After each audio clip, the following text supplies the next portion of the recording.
بسم اللہ الرحمن الرحیم۔ سیرت النبی صلی اللہ علیہ وسلم بھاگ 36۔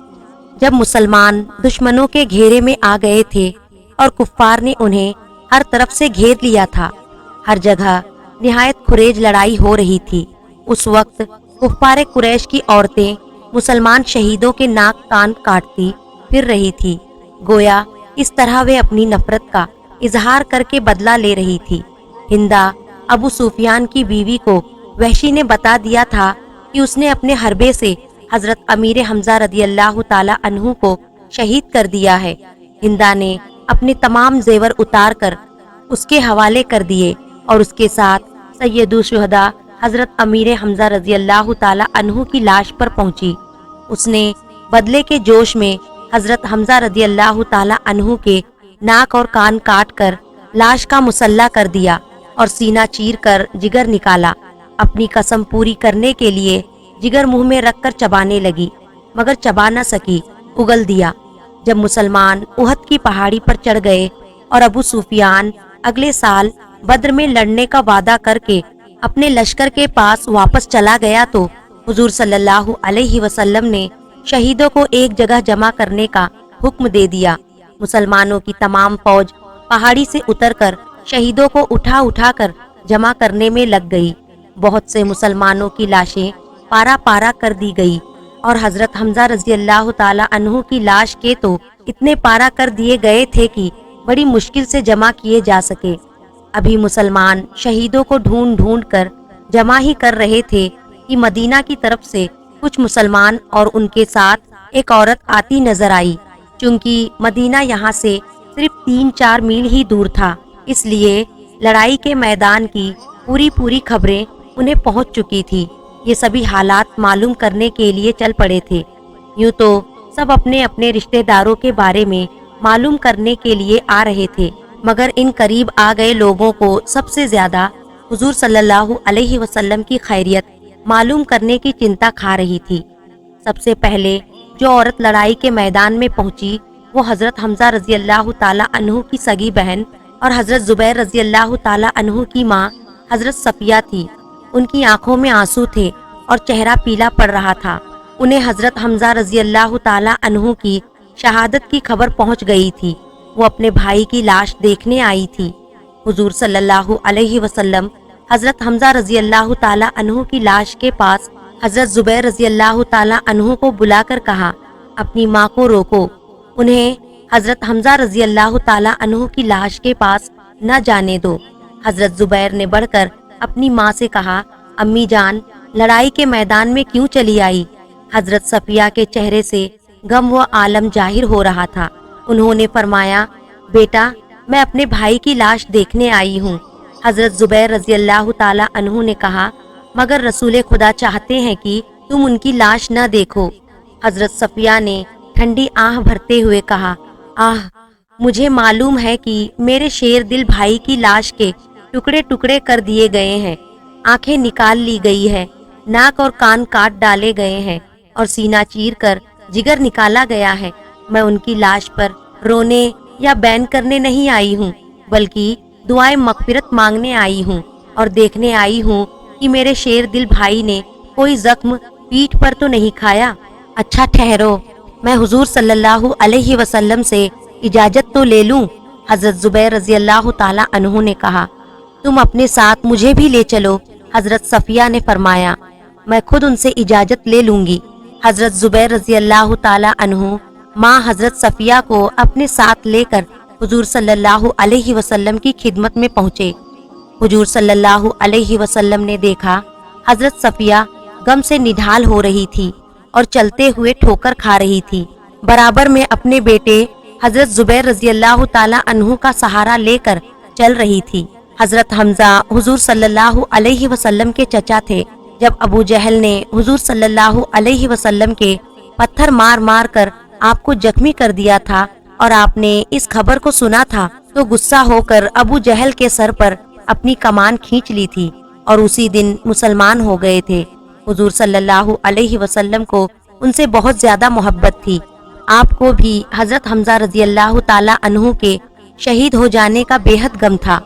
حضرت صفیہ نے آپ کے پاس پہنچ کر کہا، اللہ کے رسول صلی اللہ علیہ وسلم، مجھے معلوم ہے کہ قریشی درندوں نے میرے بھائی کی لاش پارا پارا کر دی ہے۔ میں نوحہ کرنے کے ارادے سے نہیں آئی، بلکہ اپنے شیر دل بھائی کا آخری دیدار کرنے اور دعائیں مغفرت مانگنے آئی ہوں۔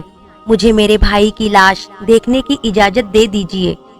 حضور صلی اللہ علیہ وسلم نے فرمایا، پھوپھی، تم کیا دیکھو گی جب دیکھنے کی چیز ہی باقی نہ رہی؟ حضرت صفیہ نے ٹھنڈی سانس بھر کر کہا، میں شیر اسلام کو دیکھوں گی، وہ جس حالت میں بھی ہو، میں صبر کرنا جانتی ہوں۔ حضور صلی اللہ علیہ وسلم نے فرمایا، اچھا دیکھ لو، لیکن بین نہ کرنا۔ حضرت صفیہ واپس لوٹی۔ پہاڑی کے دامن میں حضرت حمزہ رضی اللہ تعالی عنہ کی لاش پڑی تھی۔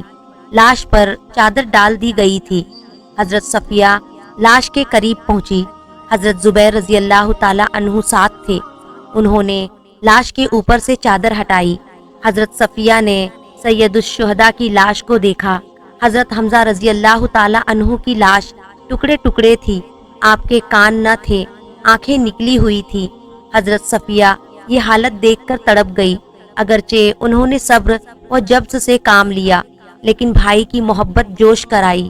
کلیجہ ٹکڑے ٹکڑے ہو گیا، دل پھٹ گیا اور بے اختیار آنکھوں سے آنسوؤں کی دھار بہہ نکلی۔ انہوں نے تھرائی ہوئی آواز میں کہا، آہ بھائی، میرے شیر دل بھائی، تم مجھ سے پہلے ہی دنیا سے رخصت ہو گئے۔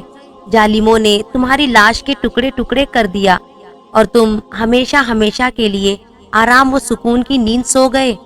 حضرت صفیہ رو رہی، حضرت زبیر رضی اللہ تعالی عنہ بھی رو رہے تھے، پھر بھی بولے، امی جان، تم بین کر کے حضور صلی اللہ علیہ وسلم کے حکم کی خلاف ورزی کر رہی ہو۔ انہوں نے حضور صلی اللہ علیہ وسلم کے حکم کی خلاف ورزی کو فوراً محسوس کیا اور توبہ کرنے لگی، پھر ہاتھ اٹھا کر دعائیں مغفرت کی۔ اس بیچ مسلمانوں نے شہیدوں کی لاشیں لا لا کر ایک جگہ جمع کر دی تھی اور انہیں دفن کرنے کے لیے کھڈے کھودنے لگے تھے۔ جب یہ کھڈے یا قبر تیار ہو گئی تو ایک ایک قبر میں دو دو لاشیں دفن کی جانے لگی۔ تمام شہیدوں کو دفن کر کے سارے مسلمان ایک جگہ جمع ہو گئے۔ سب نے شہیدوں کے لیے دعائیں مغفرت کی۔ اب حضور صلی اللہ علیہ وسلم نے مسلمانوں کو مدینے کی طرف کوچ کرنے کا حکم دے دیا۔ اسلام کے یہ مجاہد اسلامی جھنڈے کے سائے تلے دھیرے دھیرے روانہ ہوئے۔ لڑائی کے میدان کی خبریں مدینہ پہلے ہی پہنچ چکی تھی اور لوگ جھنڈ کے جھنڈ حال معلوم کرنے کے لیے گھروں سے نکل پڑے تھے۔ سب سے پہلے حضرت مصعب بن عمیر رضی اللہ تعالی عنہ کی بیوی ملی۔ حضرت مصعب اسلامی لشکر کے علم بردار تھے اور وہ شہید ہو گئے تھے۔ ان کی بیوی کا نام حمنہ رضی اللہ تعالی عنہا تھا۔ حمنہ نے ایک عرب سے لڑائی کے حالات معلوم کیے۔ عرب نے بتایا، حمنہ، تمہارے ماموں حضرت حمزہ رضی اللہ تعالی عنہ شہید ہو گئے، اللہ ان کی مغفرت کرے۔ حمنہ نے سن کر کہا، تمہارے بھائی عبداللہ بن حبشہ بھی شہید ہو گئے۔ عرب نے بتایا، انا للہ و انا الیہ راجعون۔ حمنہ نے کہا، اور تمہارے شوہر حضرت مصعب بھی شہید ہو گئے۔ عرب نے بتایا۔ یہ سن کر حضرت حمنہ بے قرار ہو گئی، بے اختیار ان کی آنکھوں سے آنسو جاری ہو گئے۔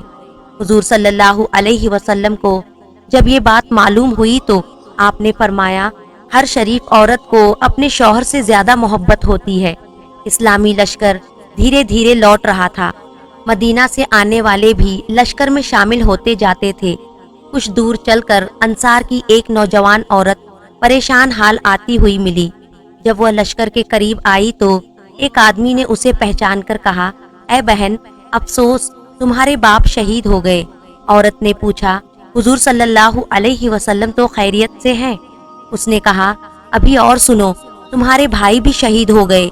عورت کے چہرے پر اب بھی کوئی خاص ملال ظاہر نہ ہوا۔ ہاں، جو بے چینی پہلے تھی وہی اب بھی رہی۔ اس نے پھر پوچھا، حضور صلی اللہ علیہ وسلم کا حال بتاؤ۔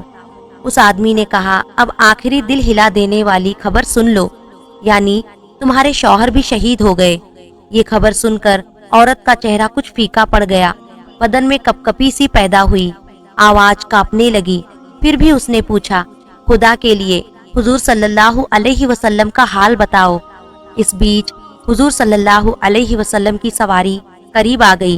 عرب نے بتایا، وہ دیکھو محمد صلی اللہ علیہ وسلم تشریف لا رہے ہیں۔ عورت نے حضور صلی اللہ علیہ وسلم کو دیکھا، اس کا چہرہ چمکنے لگا۔ اس نے کہا، خدا کا شکر ہے، ہزار ہزار شکر ہے کہ میں نے حضور صلی اللہ علیہ وسلم کو دیکھ لیا۔ جب آپ سلامت ہے تو تمام مصیبتیں ہیچ ہے۔ اسی طرح بہت سے مرد، عورتیں، بچے پہلے حضور صلی اللہ علیہ وسلم کی خیریت معلوم کر رہے تھے اور آپ کی خیریت پا کر دلوں کو تسکین دے رہے تھے۔ جلد یہ لشکر مدینے میں داخل ہو گیا۔ انشاءاللہ سیرت النبی صلی اللہ علیہ وسلم کا اگلا حصہ اگلی ویڈیو میں کیا جائے گا۔ آپ حضرات سے التجا ہے اسے زیادہ سے زیادہ شیئر کریں اور اپنی رائے بھی دیں۔